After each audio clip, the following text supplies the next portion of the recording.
Hi my dear boys and girls, welcome to Vedantu. So நம்ம வந்து காமர்ஸ்க்காக டெடிகேட்டடாகவே ஒரு சேனல் ஸ்டார்ட் பண்ணியிருக்கோம் அப்படின்னு எல்லாருக்கும் தெரியும்னு நினைக்கிறேன்.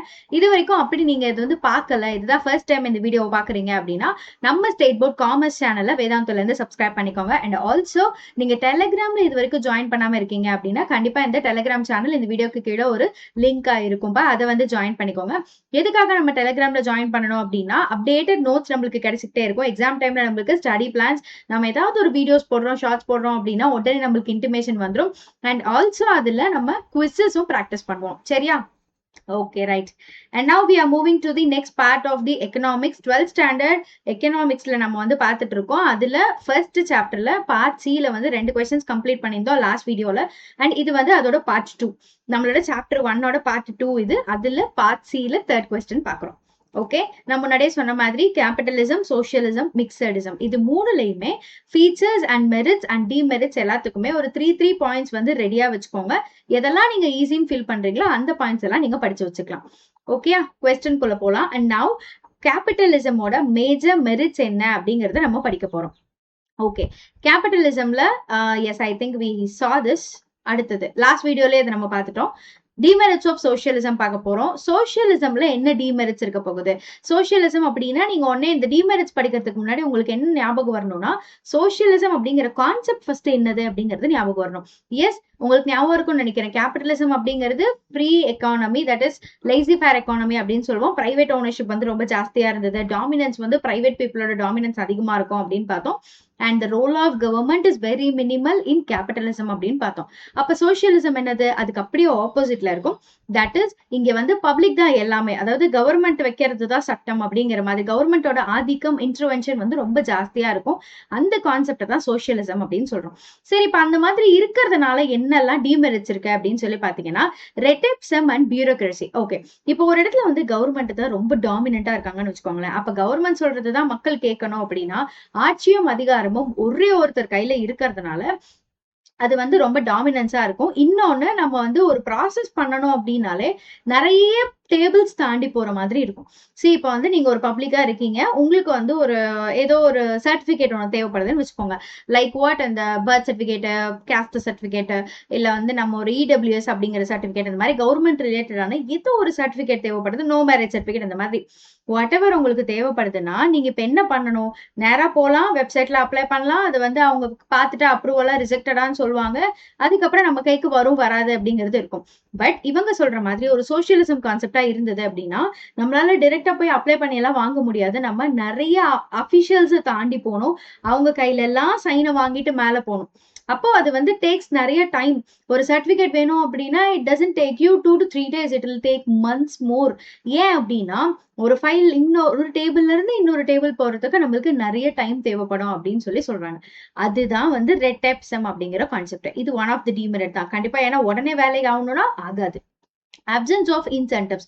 நான் முன்னாடியே சொன்ன மாதிரி கேபிட்டலிசம் பொறுத்த வரைக்கும் நீங்க எவ்வளோ எஃபர்ட்ஸ் போடுறீங்களோ அந்த அளவுக்கு உங்களுக்கு பெனிஃபிட்ஸும் இருக்கு. இப்போ எக்ஸாம்பிளுக்கு நீங்க வந்து கேபிட்டலிசம்ல உங்களோட ப்ராஃபிட் மேக்சிமைசேஷன் அப்படின்ற பார்ட் வந்து உங்களால நிறைய நடக்குது அப்படின்னா உங்களுக்கு இன்சென்டிவ்ஸ் அப்படிங்கிறது நிறைய கிடைக்கும்.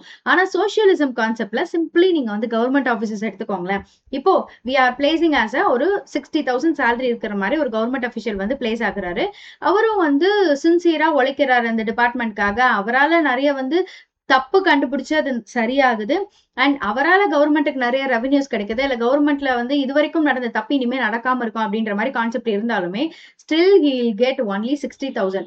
அதனால அவருக்கு வந்து ஒரு ப்ரமோஷனோ அந்த மாதிரிலாம் வாய்ப்பே கிடையாது. அதனாலதான் இந்த கவர்மெண்ட் ஆஃபீஸ் அப்படிங்கிறது வந்து உங்களுக்கு சோசியலிசம் கிட்டத்தட்ட அது ரெண்டுமே ஒண்ணுதான். அப்ப அது ஒரு பெரிய லிமிடேஷன். சரி, இப்போ உங்களுக்கு ஒரு பெனிஃபிட் இல்லை அப்படின்னு தெரிஞ்சதுக்கு அப்புறம் உங்களால அந்த இடத்துல சின்சியரா இருக்க முடியாதுப்பா. இதுதான் வந்து ஹியூமன் சைக்காலஜி. உங்களுக்கு வந்து நீங்க என்ன உழைச்சாலும் இதுதான் சம்பளம் அப்படின்னு தெரிஞ்சிருச்சுன்னா கண்டிப்பா நீங்க வந்து வேலை பார்க்க மாட்டீங்க. அப்போ அந்த இடத்துல சிஸ்டம் வந்து அவனுக்கு எதுவுமே கொடுக்காது அப்படின்னு தெரிஞ்சதுக்கு அப்புறம் அவன் எப்படி ஒழுங்கா வேலை செய்வான்? ஆக்சுவலா அதுலயும் ஒரு சிலராவது வாங்குற சம்பளத்துக்கு அப்படின்னு ஒழுங்கா வேலை செய்வாங்க. பட் சம் மோர் கேசஸ்ல நம்மளுக்கு என்ன நடக்குதுன்னா அங்க ப்ரொடக்டிவிட்டி அப்படிங்கறதே இருக்காது. சோ நான் ஏன் யாருக்கோ உழைச்சு தரணும், நான் என்ன பண்ணாலும் எனக்கு இதுதானே சேலரி அப்படிங்கிற கான்செப்ட் வந்து சோசியலிசம்ல இருக்கும். சரியா? And next one limited freedom of choice. Yes, இங்க வந்து பாத்தீங்கன்னா நம்ம அங்க கேபிட்டலிசம் என்ன பார்த்தோம், மார்க்கெட் டிட்டர்மைன்ஸ் த ப்ரொடக்ஷன் அப்படின்னு சொல்லி பார்த்தோம். இட் மீன்ஸ் கன்சியூமருக்கு என்ன வேணுமோ அதுதான் அங்க வந்து ப்ரொடக்ஷன் அப்படிங்கிறது நடக்கும். ஆனா இங்க வந்து கம்ப்ளீட் கண்ட்ரோல் அப்படிங்கிறது கவர்மெண்ட் கிட்ட இருக்கு. தட் இஸ் ஆர் பப்ளிக் கிட்ட இருக்கு. பப்ளிக் அப்படிங்கிறது திரும்ப ஞாபகம் வச்சுக்கோங்க, this doesn't mean public people, நம்மள மாதிரி பீப்புளை மீன் பண்ணாது. பப்ளிக் அப்படின்னா கவர்மெண்ட் அப்படின்னு அர்த்தம். சோ இந்த இடத்துல கன்சியூமர்ஸுக்கு இங்க வந்து சாய்ஸே கிடையாது. இப்போ எஃப்எம்சிஜி மார்க்கெட் எடுத்துக்கோங்களேன். எஃப்எம்சிஜி அப்படிங்கிறது வந்து டெய்லி நம்ம சாப்பிட்ற அந்த கிராசரியில இருந்து எல்லாமே, அதுக்கு என்ன பேருனா ஃபாஸ்ட் மூவிங் கன்சியூமர் கூட்ஸ் அப்படின்னு பேரு எஃப்எம்சிஜி ப்ராடக்ட்ஸ்க்கு.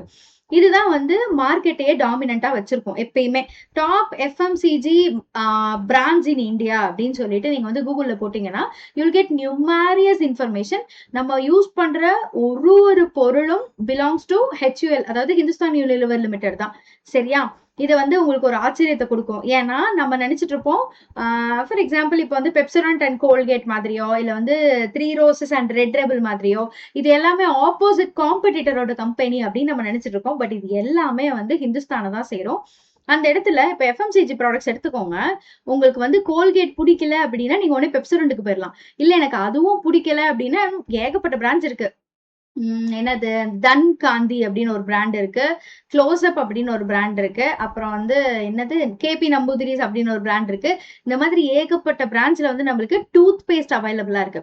பட் இதே இந்த இடத்துல வந்து கவர்மெண்ட் இன்டர்வென்ஷன் இருந்தது அப்படின்னா கன்சியூமர்ஸுக்கு இத்தனை சாய்ஸே இருக்காது. அவன் என்ன ப்ரொடியூஸ் பண்றானோ அதை தான் நம்ம வந்து யூஸ் பண்ணணும் ப்ரஷ் பண்றதுக்கு.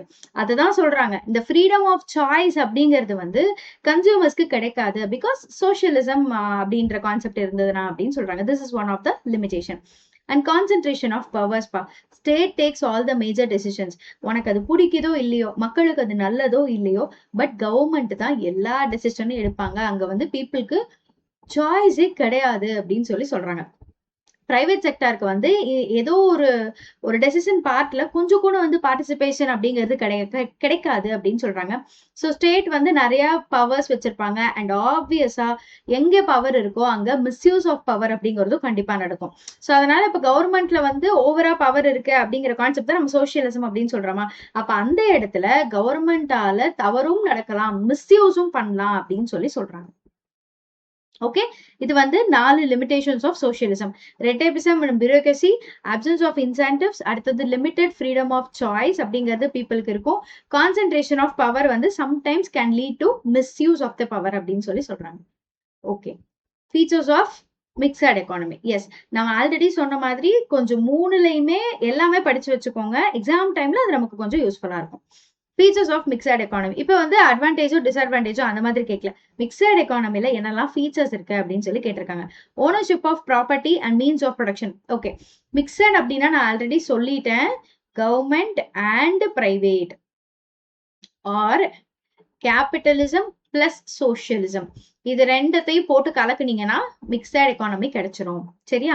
Ownership of property and means of production. Ownership அப்படிங்கிறதும் ப்ரொடக்ஷன் யாரு பண்ணணும் அப்படிங்கிறதுமே first heading.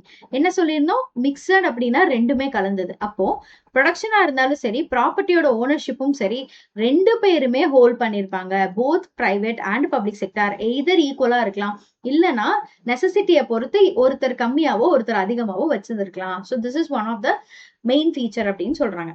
Coexistence of public and private sector. Mixed எக்கானமில ரெண்டு செக்டார்ஸுமே இருப்பாங்கப்பா. பப்ளிக் செக்டார்ஸும் இருக்கும், பிரைவேட் செக்டார்ஸும் இருக்கும். பப்ளிக்னா முன்னமே சொல்லியிருக்கேன், கவர்மெண்ட் செக்டார்ஸ். பிரைவேட் அப்படிங்கிறது பிரைவேட் செக்டார். இது ரெண்டுமே இருக்கும் அப்படின்னு சொல்லி சொல்றாங்க. Private industries undertake activities primarily for profit. இப்போ பிரைவேட் இண்டஸ்ட்ரீஸ் எல்லாருமே எதுக்காக, நான் அதை மறைச்சிக்கிட்டேன்னா, பிரைவேட் இண்டஸ்ட்ரீஸ் எல்லாமே எதுக்காக ஃபர்ஸ்ட் பண்றாங்க, ப்ராஃபிட்காக பண்றாங்க. பட் இதே கவர்மெண்ட் பண்ணும்போது அந்த இடத்துல எப்படி இருக்கும், that leads to welfare of the public அப்படின்னு இருக்கும். ஓகேயா? ஸோ இந்த இடத்துல அது வந்து வெல்ஃபேரா இருக்கிறதுக்கும் வாய்ப்பு இருக்கு. ஸோ இது one of the features of mixed economy அப்படின்னு சொல்லியிருக்காங்க. அண்ட் இதுல நம்ம பாக்குற மூணாவது பாயிண்ட் வந்து எக்கனாமிக் பிளானிங். ஓகே, இந்த மிக்சட் எக்கானமி அப்படின்னு சொல்லி பார்க்கும்போது எக்கனாமிக் பிளானிங் யார் பண்ணுவாங்க அப்படின்னா சென்ட்ரல் பிளானிங் அத்தாரிட்டி அப்படிங்கிறவங்க தான் பண்ணுவாங்க. ஆக்சுவலா வந்து கவர்மெண்ட் தான் இங்க லீடா இருப்பாங்க. பட் எனிஹவ் அங்க பிரைவேட்டோட அந்த ஒப்பீனியன்ஸ் கண்டிப்பா செல்லுபடி ஆகும். இங்க பாருங்க, drawn up by the government, plan போடுறது என்னவோ கவர்மெண்ட் தான். ஆனா ரெண்டு பேருமே வந்து அதை ஒத்துக்கவும் செய்யணும், ரெண்டு பேருமே அதுல பார்ட்டிசிபேட்டும் பண்ணலாம். So this is one of the feature of mixed economy அப்படின்னு சொல்லியிருக்காங்க. சொல்யூஷன் டு எக்கனாமிக் ப்ராப்ளம்ஸ் அப்படின்னு பார்க்கும்போது எக்கானமில பெருசா எப்பயுமே என்ன தெரியுமா பிரச்சனையா இருக்கும்? What to produce, how to produce, when to produce, for whom to produce அப்படிங்கிற ஒரு 4 கொஸ்டின் ரொம்ப முக்கியமா இருக்கும். என்ன ப்ரொடியூஸ் பண்ணணும், அதை யாருக்காக பண்ணணும், யாருக்காக அப்படிங்கிறது வந்து ஆப்வியஸா கஸ்டமர்ஸ்க்கு தான், அது நம்மளுக்கு தெரியும். பட் அந்த டார்கெட் ஆடியன்ஸ் அப்படின்னு இருப்பாங்க இல்லையா? எஸ், எக்ஸாம்பிளுக்கு இப்போ நான் வந்து ஒரு ஐலைனர் வந்து மேனுஃபேக்சரிங் பண்ணணும் அப்படின்னு யோசிக்கிறேன்னு வச்சுக்கோங்களேன். இது வந்து என்னோட ஐடியா ஆஃப் ப்ரொடியூசிங். இல்ல, ஐலைனர் கொஞ்சம் கஷ்டமா இருக்கும். ஓகே, லிப்ஸ்டிக்ல வந்து மேனுஃபேக்சரிங் பண்ணணும் அப்படின்னு நான் யோசிக்கிறேன். அப்ப என்னோட டார்கெட் ஆடியன்ஸ் யாரா இருப்பாங்க?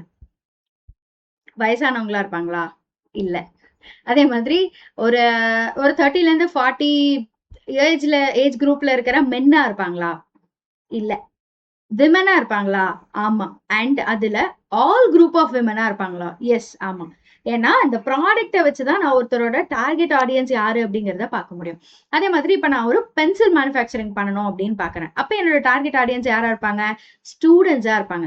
சோ அதுதான் யாருக்காக நான் பண்ணணும் அப்படிங்கறத ஃபர்ஸ்ட் டிட்டர்மைன் பண்ணிட்டு அதுக்கப்புறம் அந்த பொருளை லான்ச் பண்றது. சோ இதுதான் வந்து solution to economic problem. First எக்கானமில இருக்கிற ஒரு பிரச்சனையை எடுத்துட்டு அந்த பிரச்சனைக்கு சொல்யூஷன் அப்படிங்கறத கண்டுபிடிக்கும் போது உங்களோட டார்கெட் ஆடியன்ஸ் யாரு, அவங்க எப்படி கன்சியூம் பண்ணுவாங்க, அவங்களுக்கு எதெல்லாம் பிடிக்கும், அந்த மாதிரி நம்ம வந்து டிசைட் பண்ணலாம். இந்த இடத்துல உங்களுக்கு ஸ்டேட் இன்டர்வென்ஷன் அப்படிங்கிறது கண்டிப்பா இருக்கும். அவங்க தான் வந்து இதை சால்வும் பண்ணுவாங்க அப்படின்னு சொல்றாங்க. ஸ்டேட் இன்டர்வென்ஷன் அப்படிங்கிறது பப்ளிக், அகேன் பப்ளிக் அப்படிங்கிறது கவர்மெண்ட், இத மறந்துட வேண்டாம். சரியா, ஞாபகம் வச்சுக்கோங்க. And I think I'm clear. ஓகேப்பா. ஸோ இந்த 4 பாயிண்ட்டும் வந்து ஃபீச்சர்ஸ் ஆஃப் மிக்சட் எக்கானமி என்னென்ன? ஃபர்ஸ்ட், ஓனர்ஷிப் ஆஃப் ப்ராப்பர்ட்டியும் மீன்ஸ் ஆஃப் ப்ரொடக்ஷனும் 2 பேர் கையிலயுமே இருக்கும், both public and private. Public செக்டாரும் சரி, பிரைவேட் செக்டாரும் சரி, கோ எக்ஸிஸ்டன்ஸா தான் இருக்கும் அப்படின்னு சொல்றாங்க. ரெண்டுமே சேர்ந்து தான் எக்ஸிஸ்டடா இருக்கும். எக்கனாமிக் பிளானிங் பண்றது என்னவோ கவர்மெண்டா இருந்தாலுமே பிரைவேட்டும் கவர்மெண்ட்டும் 2 பேரும் அதுக்கு அடிபணியணும். அண்ட் ஆல்சோ டெசிஷன் மேக்கிங்ல இன்வால்வ் ஆகலாம். அண்ட் எக்கனாமிக் ப்ராப்ளம்க்கு சொல்யூஷன்ஸ் அப்படின்னு சொல்லி பார்க்கும்போது இந்த மேஜர் எக்கனாமிக் ப்ராப்ளம்ஸ்க்கான சொல்யூஷன் வந்து ஸ்டேட் இன்டர்வென்ஷனோட கிடைக்கும் அப்படின்னு சொல்லி சொல்றாங்க. Okay, moving. Distinguish between capitalism and globalism அப்படிங்கிற கான்செப்ட். ஃபர்ஸ்ட் மீனிங் உங்களுக்கு தெரியணும். ஒரு டிஃபரன்சியேஷன் கொஸ்டின் நம்ம எழுதுறோம் அப்படின்னா அந்த கொஸ்டினுக்கு ஃபர்ஸ்ட் வந்து மீனிங் ரொம்ப இம்பார்ட்டன்ட். உங்களுக்கு வந்து குளோபலிசம்னா என்னன்னு தெரிஞ்சிருக்கணும், கேபிட்டலிசம்னா என்னன்னு தெரிஞ்சிருக்கணும். ஸோ இப்போ கேபிட்டலிசம் அப்படின்னா நம்மளுக்கு முன்னாடியே தெரியும், நம்ம இதை படிச்சிட்டோம். என்ன படிச்சிருக்கோம்? டோட்டலா ஃப்ரீடம் இருக்கும், பிரைவேட் ஓனர்ஷிப் தான் எல்லாத்துலயுமே இருக்கும், கவர்மெண்ட்டுக்கு ரோலே கிடையாது, ஆக்சுவலா மினிமம் ரோலா இருக்கும் அப்படின்னு சொல்லலாம். ஓகே, கவர்மெண்ட்டுக்கு மினிமம் ரோலா இருக்கும் அப்படின்னு சொல்லலாம். பட் குளோபலிசம் அப்படிங்கிற ஐடியாவே வந்து டிஃப்ரெண்டான idea. Globalisation that connects nation together through the international trade. இப்போ குளோபலிசம் அப்படின்னா இந்தியா அப்படின்னு வச்சுக்கோங்க, இந்தியா கூட வந்து ஆஸ்திரேலியாக்கோ, இந்தியா கூட வந்து நேபாளுக்கோ, இந்தியா கூட வந்து சைனாக்கோ, இந்தியா கூட ஒரு யூகேக்கோ, இல்ல வந்து இந்தியா கூட ஒரு இலங்கைக்கோ, இந்த மாதிரி நம்ம கனெக்டிவிட்டி அப்படிங்கிறது தான் குளோபலிசம் அப்படின்னு சொல்றாங்க. அதாவது ஒரு ட்ரேடை வந்து இன்டர்நேஷனலா மாத்துறது தான் குளோபலிசம். இது ரெண்டும் கம்ப்ளீட்டா வேற வேற கான்செப்ட்ஸ். ஓகேயா? அண்ட் இதுல நேஷனல் டெவலப்மெண்ட்டுக்காக இந்த கான்செப்ட் நடக்குது, இது வந்து குளோபல் டெவலப்மெண்ட்டுக்காக நடக்குது. எஸ், ஆமா, ஆப்வியஸா. ஏன்னா நம்ம என்ன பண்றோம், இது என்னது, கேபிட்டலிசம். கேபிட்டலிசம், சோசியலிசம், மிக்சடிசம், இது மூணுமே வந்து நேஷனல் ஓரியன்ட் தான். பட் இந்த குளோபலிசம் அப்படிங்கிறது குளோபல் ஓரியன்ட். குளோபல்னா என்னது, வேர்ல்டு ஃபுல்லா ஓரியன்ட் அது. சரியா? And it is also called free economy or market economy அப்படின்னு சொல்றாங்க. பட் இந்த இடத்துல இதுக்கு எக்ஸ்டெண்டட் கேபிட்டலிசம் அப்படின்னு ஒரு பேர் இருக்கு. ஏன்னா இந்தியா நல்லா இருக்கணும்னு நினைச்சா அது கேபிட்டலிசம், உலகமே நல்லா இருக்கணும்னு நினைச்சா எக்ஸ்டெண்டட் கேபிட்டலிசம் அப்படின்னு சொல்றாங்க. ஃபைன், ஜஸ்ட் 3 டிஃபரன்சியேஷன்ஸ் நீங்க எழுதுனா போதுமானது. பட் தெரிஞ்சு வச்சுக்கோங்க. அடுத்தது 2 செக்டார் சர்க்குலர் ஃப்ளோ மாடல். இந்த சாப்டர்ஸ்லயே எனக்கு வந்து ரொம்ப பிடிச்ச கொஸ்டின்ஸ் அப்படின்னு பார்த்தா இந்த சர்க்குலர் ஃப்ளோ மாடல்ஸ் தான். கேபிட்டலிசம், மிக்சடிசம், சோசியலிசம் படிக்கிறதுக்கு எவ்வளவு நல்லா இருக்குமோ அந்த மாதிரி சர்க்குலர் ஃப்ளோல வந்து 2 செக்டார், 3 செக்டார், 4 செக்டார் எல்லாமே வந்து சூப்பரா இருக்கும் படிக்கிறதுக்கு. கதையோட ஞாபகம் வச்சுக்கலாம், லைஃப் லாங் நம்மளுக்கு மறக்கவே மறக்காது. ஃபர்ஸ்ட் இந்த 2 செக்டார் எக்கானமில என்ன சொல்றாங்கன்னா 2 செக்டார் தான் இருக்கு அப்படின்னு சொல்றாங்க. ஒன்னு ஹவுஸ் ஹோல்டு, இன்னொன்னு வந்து ஃபர்ம். ஹவுஸ் ஹோல்டுனா யாரு? நம்மள மாதிரி மக்கள் வீட்டுக்குள்ள வேலை பாக்குறாங்க, அதுதான் வந்து ஹவுஸ் ஹோல்ட். வீட்டுல வந்து பொருள் வாங்குறோம், சமைச்சு சாப்பிடுறோம், ஒரு ஃபேமிலியா. இந்தியா அப்படின்றப்ப சொசைட்டிக்கல் ஸ்ட்ரக்சர் வந்து ஃபேமிலியா இருக்கிறது. அண்ட் ஃபர்ம் செக்டர் அப்படின்னா ப்ரொடக்ஷன் நடக்கும், பிசினஸ் நடக்கும், அங்க சேல்ஸ் பண்ணுவாங்க, திரும்ப காசு வாங்குவாங்க, அங்க இருக்கிற எம்ப்ளாயிஸ்க்கு எல்லாம் சம்பளம் கொடுப்பாங்க, மறுபடியும் பிசினஸ் க்ரோ பண்ணுவாங்க. இதுதான் வந்து ஃபர்ம் செக்டர். இது ரெண்டையும் வச்சு கம்பேர் பண்ணி தான் இன்னைக்கு நம்ம வந்து பார்க்க போறோம். ஹவுஸ் ஹோல்டு செக்டார்ல என்னப்பா நடக்கும்? Buyer of goods and services. இவன் யாரு அப்படின்னு சொல்லி பாத்தீங்கன்னா, ப்ரொடியூஸ் ஆகிற கூட்ஸ் மார்க்கெட்ல வந்து நிக்குது. நாம யாரு? கடைக்கு போறோம், பொருளை வாங்குறோம், எடுத்துட்டு வரோம், கன்சியூம் பண்றோம். இவ்வளவுதான் நம்ம வேலை. அப்போ நம்ம யாரு? buyer of goods and services. ஓகேயா? the sole supplier of factors of production. இந்த கான்செப்ட் தான் உங்களுக்கு மேபி புரியாம இருக்கும். நான் முன்னாடியே சொல்லியிருக்கேன், factors of production அப்படிங்கிற அந்த 4 பேரு நம்மளுக்கு ரொம்ப ரொம்ப முக்கியம் அப்படின்னு. யாரெல்லாம் ப்ரொடக்ஷனுக்கு வந்து காரணமா இருக்காங்களோ அவங்கள தான் நம்ம வந்து factors of production அப்படின்னு சொல்லி சொல்றோம். லேண்ட், லேபர், கேபிட்டல், ஆர்கனைசேஷன் அப்படிங்கிற 4 பேரு. லேண்ட் வந்து நிலம், லேபர் வந்து பீப்புள், ஒர்க் பண்ற பீப்புள், கேபிட்டல் அப்படிங்கிறது அங்க கிடைக்கிற இன்வெஸ்ட்மெண்ட், முதலீடு, ஆர்கனைசேஷன் அப்படின்னா இது எல்லாமே டுகெதரா இருந்தாதான் அதுக்கு பேரு ஆர்கனைசேஷன் அப்படின்னு சொல்லுவோம். இவங்க 4 பேரையும் சப்ளை பண்றது யாரு அப்படின்னு சொல்லி பாத்தீங்கன்னா கண்டிப்பா ஹவுஸ் ஹோல்டு செக்டார் தான். இமேஜின் ஒருத்தவங்க வேலைக்கு வரணும் அப்படின்னா அவங்க யாரா இருப்பாங்க?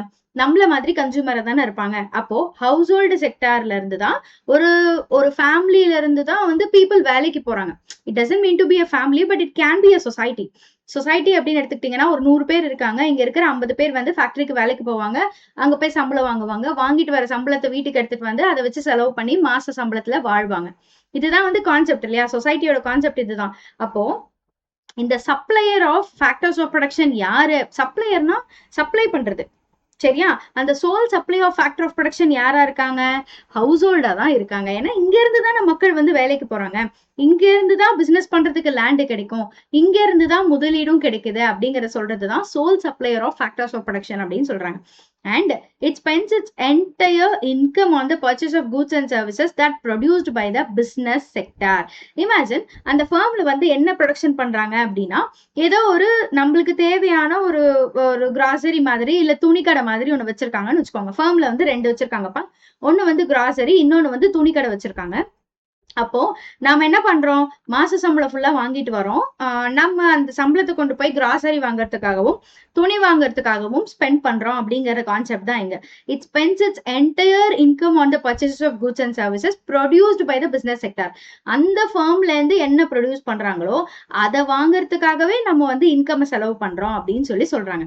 I hope it is understandable.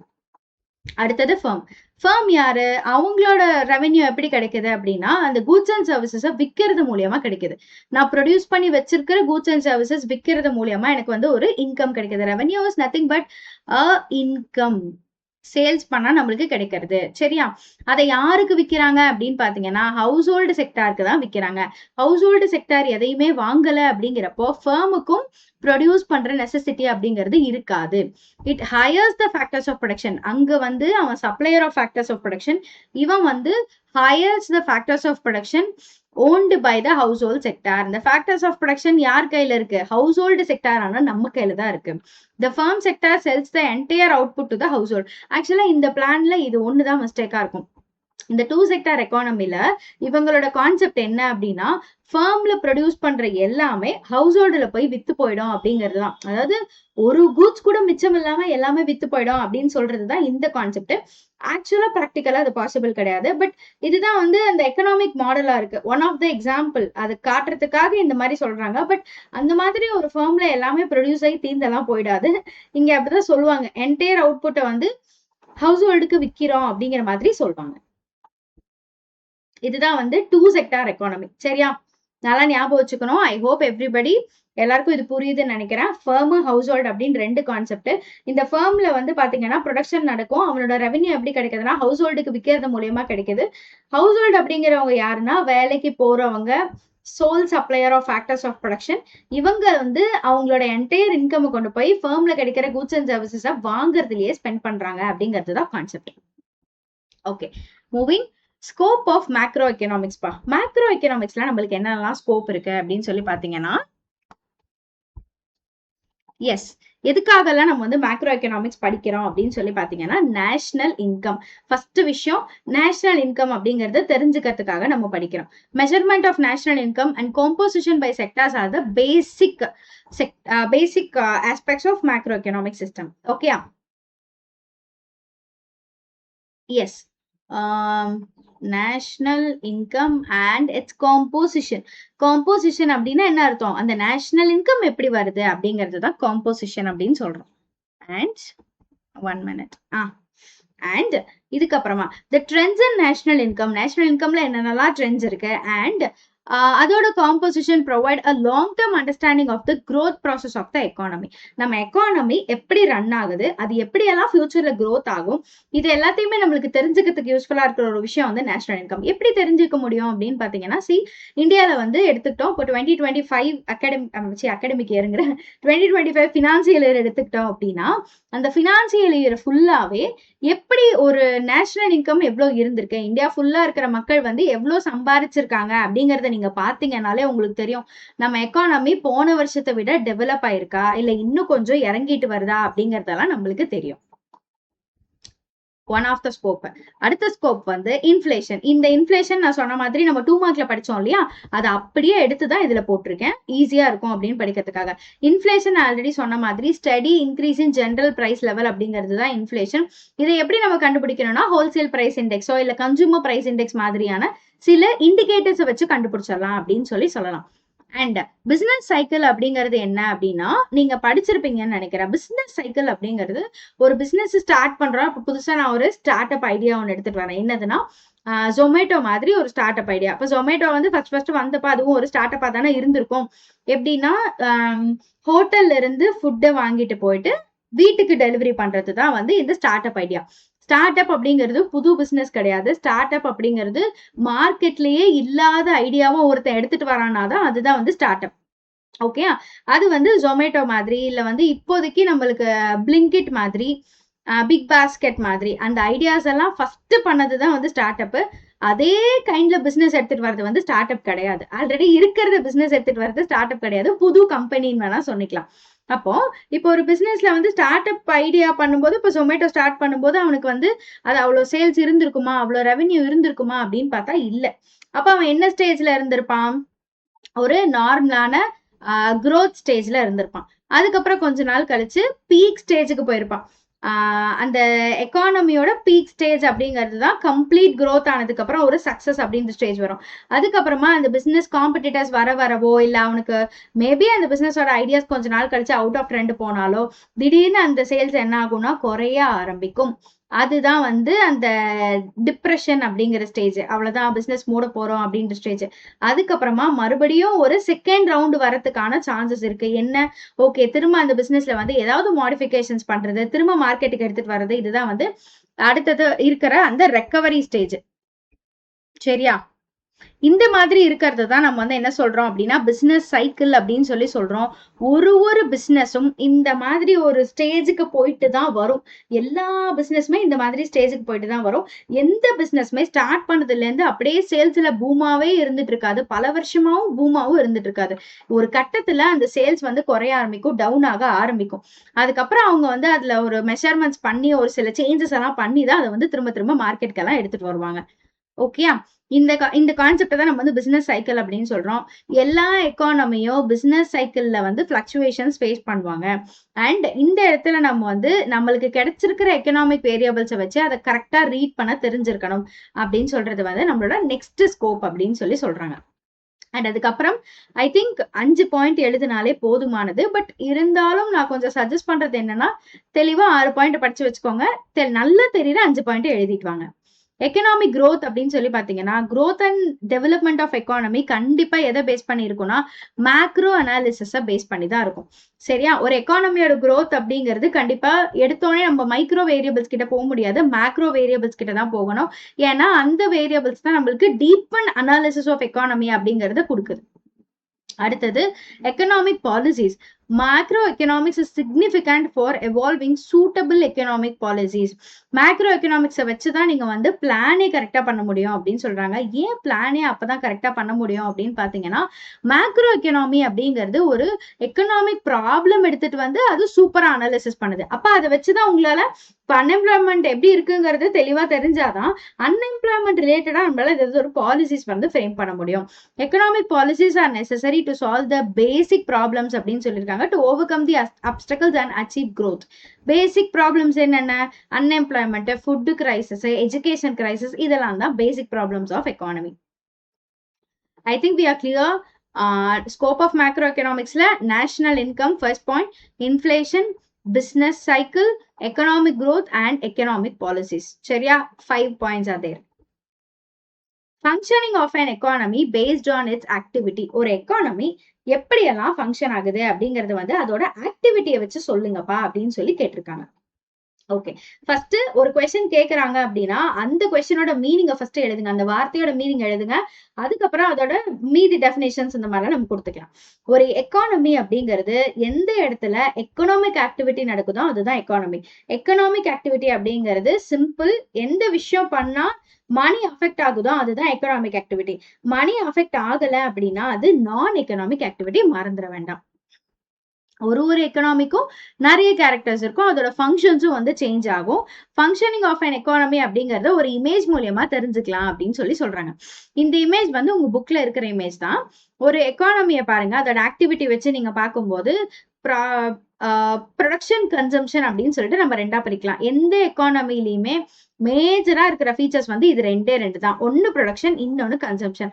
Production பண்ணாதான் கன்சியூம் பண்ண முடியும், கன்சம்ஷன் இருந்தாதான் ப்ரொடக்ஷன் பண்ண முடியும். ஸோ இது ரெண்டுமே வந்து இன்டர் ரிலேட்டட் அப்படின்னு சொல்லி சொல்லுவாங்க. இப்ப பாருங்க, ப்ரொடக்ஷன் ஆக்டிவிட்டி இருந்தாதான் அந்த இடத்துல எக்ஸ்சேஞ்ச் அப்படின்னு ஒரு ஆக்டிவிட்டி நடக்குது. என்ன எக்ஸ்சேஞ்ச் அப்படின்னு சொல்லி பாருங்க, ஒரு பொருள் இங்கிருந்து அங்க போறதுதான் எக்ஸ்சேஞ்ச் அப்படின்னு நம்ம சொல்றோம். Supporting economic and non economic activity. அடுத்தது external activity, activity of other economy. இது வந்து வேறப்பா. இந்த எக்ஸ்டர்னல் ஆக்டிவிட்டி அப்படிங்கிறது வேற. It is related to something export, import, அந்த மாதிரி எக்ஸ்டர்னல் ஆக்டிவிட்டி அது வேற. பட் ப்ரொடக்ஷன் அண்ட் கன்சம்ஷன் அப்படிங்கிறது தான் ஒரு எக்கானமியோட மேஜரான ஒரு பில்லரா இருக்கு அப்படின்னு சொல்லி சொல்றாங்க.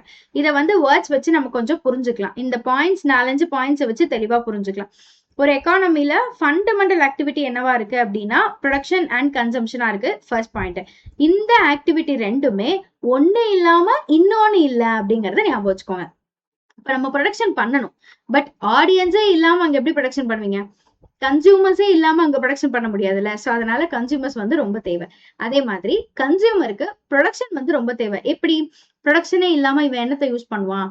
கரெக்டா? சோ அதனால இது ரெண்டு பேருமே வந்து ஒருத்தருக்கு ஒருத்தர் இன்டர் ரிலேட்டட் அண்ட் இவங்க ரெண்டு பேரும் சேர்ந்து செவரல் அதர் ஆக்டிவிட்டிஸ் வந்து சப்போர்ட் பண்றாங்க அப்படின்னு சொல்றாங்க. ஓகே, இவங்க ரெண்டு பேரும் பாத்தீங்கன்னா எதுக்காக இந்த ஆக்டிவிட்டிஸ் எல்லாம் இருக்கு அப்படின்னா இந்தியாவோட டெவலப்மெண்ட்டுக்காக, இந்தியாவோட க்ரோத்துக்காக தான். So the ultimate aim of these activities is to achieve the growth அப்படின்னு சொல்லியாச்சு. எக்ஸ்சேஞ்ச் ஆக்டிவிட்டி தான் நம்மளோட ப்ரொடக்ஷனையும் சப்போர்ட் பண்ணுது, கன்சம்ஷனையும் சப்போர்ட் பண்ணுது. ஸோ மொத்தம் 4 பாயிண்ட் இந்த இடத்துல சொல்லியிருக்காங்க. இதுக்கப்புறம் இந்த ஆக்டிவிட்டிஸ் எல்லாமே எக்கனாமிக் அண்ட் நான் எக்கனாமிக் ஆக்டிவிட்டிஸ்னால இன்ஃப்ளூயன்ஸ் ஆகுது அப்படின்னு சொல்றாங்க. என்னென்னலாம் economic and non economic activity அப்படின்னா, ப்ரொடக்ஷனை இப்போ இன்ஃப்ளூயன்ஸ் பண்றது என்னவா இருக்கும்னா taste and preferences of the கன்சியூமர்ஸா இருக்கும். ஒரு கன்சியூமருக்கு என்ன பிடிக்கும், அவன் என்ன யூஸ் பண்ணுவான், அவனோட ப்ரிஃபரன்ஸ் என்ன அப்படிங்கிறது தெரியாம ஒரு ப்ரொடக்ஷன் வந்து பண்ண முடியாது. இப்ப அதே மாதிரி பிரைஸ் ஃபேக்டர்ஸ் அப்படின்னு சிலது இருக்கு. எல்லா பிரைஸ்லயும் பொருளை கொடுத்துட்டா கன்சியூமர் வந்து வாங்கிடுவானா? வாங்க மாட்டான். காம்படிட்டர் என்ன பிரைஸ் கொடுக்குறாங்களோ அந்த பிரைஸ்ல கொடுக்கணும் ஒண்ணு. இன்னொன்னு வந்து அவனோட ஒரு பொருளுக்கு ஒரு மைண்ட் செட் வச்சிருப்பான். ஓகே, இந்த பொருளுக்கு இவ்வளவு காசு கொடுத்து வாங்கினா வர்த் அப்படிங்கறது அவனுக்கு தெரியணும். சோ இந்த மாதிரி நிறைய எக்கனாமிக் அண்ட் நான் எக்கனாமிக் ஆக்டிவிட்டிஸ்னால இந்த ப்ரொடக்ஷன் அண்ட் கன்சம்ஷன் வந்து இன்ஃப்ளூயன்ஸ் ஆகுது அப்படின்னு சொல்லலாம்.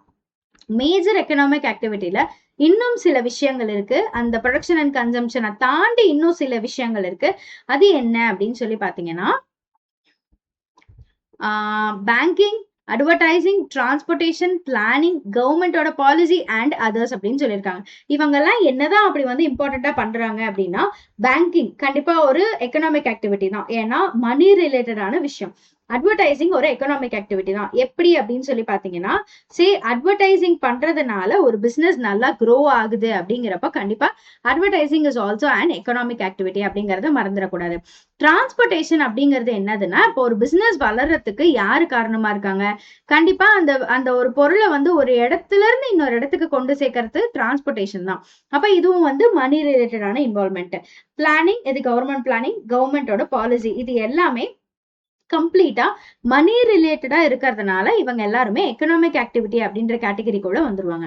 நான் எக்கனாமிக் ஆக்டிவிட்டி அப்படின்னா இங்க எல்லாம் பணம் இன்வால்மெண்ட் கிடையாது. என்னது? Education, entertainment, governance, environment, health, regulations, இது எல்லாமே. பட் இதுலயுமே கொஞ்சம் வந்து மணி ஆக்டிவிட்டிஸ் இருக்கு. பட் எட் இதெல்லாமே வந்து சர்வீசஸ் இல்ல வந்து நான் எக்கனாமிக் அப்படின்ற கேட்டகரிக்குள்ள வந்துடும். ஓகே, இது கூட இது எல்லாத்தையும் சப்போர்ட் பண்றதுக்கு தான் நான் சொன்ன அந்த எக்ஸ்டர்னல் ஆக்டிவிட்டி அப்படின்னு ஒண்ணு வரும்பா. இந்த எக்ஸ்டர்னல் ஆக்டிவிட்டி அப்படிங்கிறது என்னதுன்னா, இம்போர்ட் எக்ஸ்போர்ட், நம்ம எக்கானமியை தாண்டி நம்ம வெளியில போய் பேசுறோம். Import export, international relations, immigration, immigration, ஃபாரின்ல இன்வெஸ்ட்மெண்ட், ஃபாரினோட எக்ஸ்சேஞ்ச் ஏர்னிங்ஸ், இது எல்லாமே நம்மளோட எக்கானமியையும் அஃபெக்ட் பண்ணும் அப்படின்னு சொல்றாங்க. ஓகே, அந்த இம்போர்ட் அண்ட் எக்ஸ்போர்ட் அப்படிங்கிறது வெளிநாடுகளை சார்ந்ததா இருந்தாலுமே அதுவுமே நம்மளோட எக்கானமியை வந்து அஃபெக்ட் பண்ணுது அப்படின்னு சொல்றாங்க. I think this is clear. ரொம்ப ஈஸியான அண்ட் ரொம்ப இன்ட்ரெஸ்டிங்கான question. Functioning of an economy. சரியா? ஆக்சுவலா எக்கானமியே இன்ட்ரெஸ்டிங்கா தான் இருக்கும். எக்கனாமிக்ஸே வந்து பயங்கர இன்ட்ரெஸ்டிங்கா இருக்கும். Okay, features of capitalism, secularism and mixedism. Secularism அப்படிங்கிறது வந்து அதர் வேர்ட் ஃபார் சோசியலிசம். சரியா? ரொம்ப ஈஸி. இவ்வளோ நேரம் நம்ம படிச்சது எல்லாத்தையும் தூக்கி ஒரே கொஸ்டினா போட்டுட்டோம் அப்படின்னா இந்த கொஸ்டின் வந்துடும். பார்க்கலாமா? கேபிட்டலிசம்னா நான் சொன்னேன் ஆல்ரெடி, ஞாபகம் வச்சுக்கோங்க first what is the meaning அப்படின்னு. கேபிட்டலிசம் அப்படிங்கிறது வந்து is just free economy, minimal government intervention. Secularism is complete government டாமினண்டா இருக்கிறது. Mixedism mixing of both capitalism and socialism தான் வந்து mixedism. Ownership of means of production. கேபிட்டலிசம்ல யாரா இருப்பாங்க? பிரைவேட்டா இருப்பாங்க. சோசியலிசம்ல யாரா இருப்பாங்க? கவர்மெண்டா இருப்பாங்க. மிக்சடிசம்ல ரெண்டு பேரும் கலந்துருப்பாங்க. Okay, first point. ரெண்டாவது பாயிண்ட், எக்கனாமிக் மோட்டோ. கேபிட்டலிசமோட எக்கனாமிக் மோட்டோ என்னவா இருக்கும்? ப்ராஃபிட் மேக்கிங் தான். கண்டிப்பா ப்ராஃபிட் மேக்கிங் தான். ஏன்னா அவன் வந்து இண்டிவிஜுவல், அவன் வந்து வெல்ஃபேரை பத்தி அவன் யோசிக்கவே மாட்டான். வெல்ஃபேர் அப்படிங்கிறது மக்கள் நல்லா இருக்கணும் அப்படின்னு யோசிக்கிறது தான் வெல்ஃபேர். அடுத்தது சோசியலிசம் அப்படின்னு பார்க்கும்போது சோசியல் வெல்ஃபேர். சோசியல் வெல்ஃபேர் அப்படிங்கிறது வந்து வேற எதுவும் கிடையாது. சோசியல்னாலே நம்மளதான் குறிக்கும். ஸோ மக்கள் நல்லா இருக்கணும் அப்படின்னு நினைக்கிறது தான் சோசியலிசமோட முக்கியமான ஒரு குறிக்கோளா இருக்கும். அடுத்தது மிக்சட் எக்கானமி. மிக்சட் எக்கானமில இங்க ப்ராஃபிட்டும் பார்க்கணும்னு நினைப்பாங்க. ஆனா அதுல மக்களுக்கும் ஏதோ ஒரு சின்ன நல்லது நடக்கணும் அப்படின்னு நினைப்பாங்க. 2 பாயிண்ட் முடிஞ்சா? ஓனர்ஷிப், அடுத்தது எக்கனாமிக் மோட்டோ. அடுத்தது சொல்யூஷன் டு எக்கனாமிக் ப்ராப்ளம். இப்போ ஃப்ரீ மார்க்கெட் சிஸ்டம் அப்படின்னு சொல்லி பார்க்கும்போது இது கேபிட்டலிசம், இது socialism. Okay, free market system தான் இங்க வந்து இருக்கும். ஸோ அதனால இங்க சொல்யூஷன் கிடைக்குமா அப்படின்னு பாத்தீங்கன்னா கண்டிப்பா கிடைக்காது. இந்த இடத்துல சென்ட்ரல் பிளானிங் சிஸ்டம் தான் வந்து எல்லா டெசிஷன்ஸையும் எடுப்பாங்க. இங்க இதுவும் இருக்கும், இதுவும் இருக்கும். அப்ப ஃப்ரீ மார்க்கெட் சிஸ்டம் வித் கவர்மெண்டோட பிளானிங் இருக்கும் அப்படின்னு சொல்லி சொல்றாங்க. கவர்மெண்டோட ரோல் வந்து கேபிட்டலிசம்ல ரொம்ப கம்மியா இருக்கும். சோசியலிசம்ல கம்ப்ளீட்டா அவன் தான் வந்து மெயின்டைனே பண்ணுவான். மிக்சடிசம்ல கவர்மெண்ட் கண்ட்ரோல்லையும் இருக்கும், பிரைவேட்டும் இருக்கும் அப்படின்னு சொல்றாங்க. அண்ட் இன்கம் டிஸ்ட்ரிபியூஷன் அப்படின்னு சொல்லி பாத்தீங்கன்னா கேபிட்டலிசம்ல ஈக்குவல் டிஸ்ட்ரிபியூஷனை நம்ம எதிர்பார்க்கவே முடியாதுப்பா. அன்இக்குவல் டிஸ்ட்ரிபியூஷன் தான் இருக்கும். யாரு முதலாளியா இருக்காங்க, யாரு பணம் சம்பாதிக்கிறாங்களோ அவங்க தான் வந்து எப்பயுமே பணக்காரவங்களா இருப்பாங்க. அதாவது ரிச் இஸ் கெட்டிங் ரிச்சர் அப்படிங்கிற கான்செப்ட் தான் கேபிட்டலிசம்ல இருக்கும். பட் சோசியலிசம்ல ஈக்குவலா எல்லாருக்கும் டிஸ்ட்ரிபியூட் ஆயிடும். ஏன்னா அது கவர்மெண்ட் கையில இருக்கு. அப்ப எல்லாருக்கும் ஈக்குவல் டிஸ்ட்ரிபியூஷன் இருக்கும். மிக்சடிசம்ல லெஸ் அன்ஈக்குவல் டிஸ்ட்ரிபியூஷன். இங்க அன்ஈக்குவலா தான் இருக்கும், ஆனா கேபிட்டலிசம் அளவுக்கு இருக்காது. ஓகே, மிக்சடிசமுமே வந்து ரெண்டுமே கலந்தது இல்லையா? போத் பிரைவேட் அண்ட் பப்ளிக் ரெண்டுமே கலந்ததா இருக்கிறதுனால இங்கேயுமே கொஞ்சம் அன்ஈக்குவலா தான் இருக்கும். ஆனா கேபிட்டலிசம் அளவுக்கு இல்லை, பட் கொஞ்சம் அன்ஈக்குவலா இருக்கும் அப்படின்னு சொல்லியிருக்காங்க. எக்கனாமிக் ஃப்ரீடம் அப்படின்னு பாத்தீங்கன்னா கேபிட்டலிசம்ல கம்ப்ளீட் ஃப்ரீடம். ஏன்னா அவன் எடுக்கிறது தான் முடிவு, அவன் சொல்றதா சட்டம். பட் சோசியலிசம்ல ஃப்ரீடம் அப்படிங்கிற பேச்சுக்கே இடம் இல்லை. இது கம்ப்ளீட்டா கவர்மெண்டோட கண்ட்ரோல்ல இருக்கிறது. மிக்சடிசம்ல லிமிட்டடான ஃப்ரீடம் இருக்கும், ஆனா கவர்மெண்டோட இன்டர்வென்ஷனும் இருக்கும். அந்த இடத்துல ஃப்ரீடம் இருக்கும், பட் அங்க கவர்மெண்டோட இன்டர்வென்ஷனும் இருக்கும். நாம எதாவது பண்றோம் அப்படின்னா உடனே அவன் வந்து தலையில தட்டி no no no you should not do this according to the rules அப்படின்னு சொல்லி அவன் சொல்லுவான். அதுதான் வந்து மிக்சடிசம். இதை ஞாபகம் வச்சுக்கிறதுக்காக வேர்ட்ஸ் மட்டும் வச்ச மாதிரி ஒரு டேபிள் இருக்கு. இதை வந்து நான் உங்களுக்கு டெலிகிராம்ல ஷேர் பண்றேன். இந்த ஒரு 4-5 வார்த்தையை ஞாபகம் வச்சுக்கிட்டீங்க அப்படின்னா இதை டெவலப் பண்ணி உங்களால அந்த டேபிள் எழுத முடியும். ஓகே, 5 மார்க்குக்கு எதுக்கு 6 பாயிண்ட்ஸ் அப்படின்னு யோசிக்காதீங்க. 5 பாயிண்ட்ஸ் எழுதுறோம், பட் 6 பாயிண்ட்ஸ் படிச்சு வச்சுக்கிறது நல்லது. எப்பயுமே be on a safe zone. 5 மார்க்னா 6 பாயிண்ட்ஸ் படிச்சு வச்சுக்கோங்க, 3 மார்க்னா 4 பாயிண்ட்ஸ் படிச்சு வச்சுக்கோங்க. அதுதான் நம்மளுக்கு ரொம்ப நல்லது. ஓகே, இதை வந்து நான் உங்களுக்கு டெலிகிராம்ல வந்து ஷேர் பண்றேன். இந்த வேர்ட்ஸ் இருக்கு இல்லையா, இதை or else you can take a screenshot. இதை வச்சு அந்த ஃபர்ஸ்ட் கொஸ்டின் அப்படியே படிச்சு முடிச்சிடலாம். சரிப்பா, how lectures are useful to you அப்படிங்கறது எனக்கு மறக்காம சொல்லுங்க. உங்களோட கமெண்ட்ஸ் எனக்கு ரொம்ப இம்பார்ட்டன்ட். எல்லா கமெண்ட்ஸையும் கண்டிப்பா நான் படிக்கிறேன். அண்ட் எந்த மாதிரி செஷன்ஸ் நம்ம கண்டினியூ பண்ணலாம் அப்படிங்கறதையும் எனக்கு சொல்லுங்க. சரியா, நெக்ஸ்ட் கிளாஸஸ்ல மீட் பண்ணலாம். இது யூஸ்ஃபுல்லா இருந்துச்சுன்னா, எவ்வளவு யூஸ்ஃபுல்லா இருந்துச்சு அப்படின்னு எனக்கு கண்டிப்பா சொல்லுங்க. That will be a very booster for me. Bye bye.